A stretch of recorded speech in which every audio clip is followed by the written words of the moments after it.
দুর্গাপুজোর সময় বাঙালির মনে যে কৌতূহল আর ভালোবাসার ঝড় বয়ে যায় তা নিঃসন্দেহে অতুলনীয়। কিন্তু এই উৎসবের সঙ্গে জড়িত এমন কিছু প্রথা রয়েছে যা আমাদের ভাবনায় বারবার প্রশ্ন জাগায়। তার মধ্যে অন্যতম হল যৌনপল্লীর মাটি ছাড়া দুর্গা প্রতিমা তৈরি না হওয়া। সমাজের অবহেলিত এক স্তরের নারীদের মাটির ছোঁয়া ছাড়া উমার মূর্তি সম্পূর্ণ হয় না। কেন? এই প্রথার পেছনে লুকিয়ে আছে এক রহস্যময় ইতিহাস যা যুগ যুগ ধরে চলে আসছে।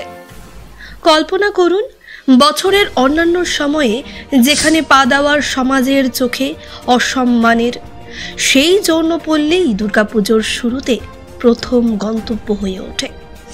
বছরের সবকটা দিন এই পল্লীকে ঘৃণার চোখে দেখা হয়।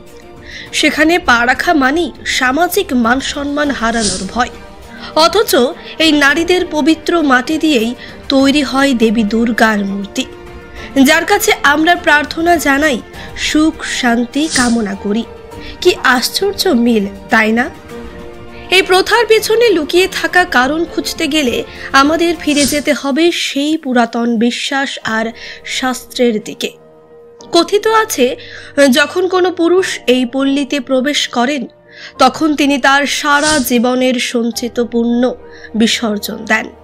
শাস্ত্রমতে এই কারণে এই মাটি হয়ে ওঠে পবিত্র। সেই পবিত্র মাটি ছাড়া উমার মূর্তি গড়াই সম্ভব নয়। আরও এক রহস্যময় বিশ্বাস আমাদের শাস্ত্রে লুকিয়ে আছে। দেবী দুর্গা আদ্যাশক্তি মহামায়ার আরেক রূপ। মহামায়ার 9টি রূপ রয়েছে: নর্তকী, কাপালিকা, ধোপানি, নাপিতানি, ব্রাহ্মণী, শূদ্রাণী, গোয়ালিনী, মালিনী ও পতিতা। এই নবম রূপ পতিতা যৌনকর্মীদেরই প্রতীক। এই বিশ্বাস থেকেই যুগ যুগ ধরে চলে আসছে এই প্রথা। মা দুর্গা, যিনি সমস্ত নারী শক্তির প্রতীক, সমাজের সমস্ত স্তরের নারীদের সম্মান জানিয়ে এই প্রথার সূচনা করেছিলেন বলে মনে করা হয়। কিন্তু শুধু শাস্ত্র নয়, পুরাণেও লুকিয়ে রয়েছে আরও একটি কাহিনী। ঋষি বিশ্বামিত্রের তপস্যার ধ্যান ভাঙতে ইন্দ্র দেবরাজের পাঠানো মেনকা। এই কাহিনী হয়তো আমরা অনেকেই জানি। মেনকার এই ভূমিকাও আমাদের যৌনপল্লীর মাটি সংক্রান্ত প্রথার সঙ্গে মিশে আছে, যা বহু প্রাচীন বিশ্বাস থেকে উদ্ভূত। দুর্গাপূজা মানেই শক্তির পূজা। জাত, বর্ণ, শ্রেণী নির্বিশেষে মা দুর্গা সকলেরই প্রতীক।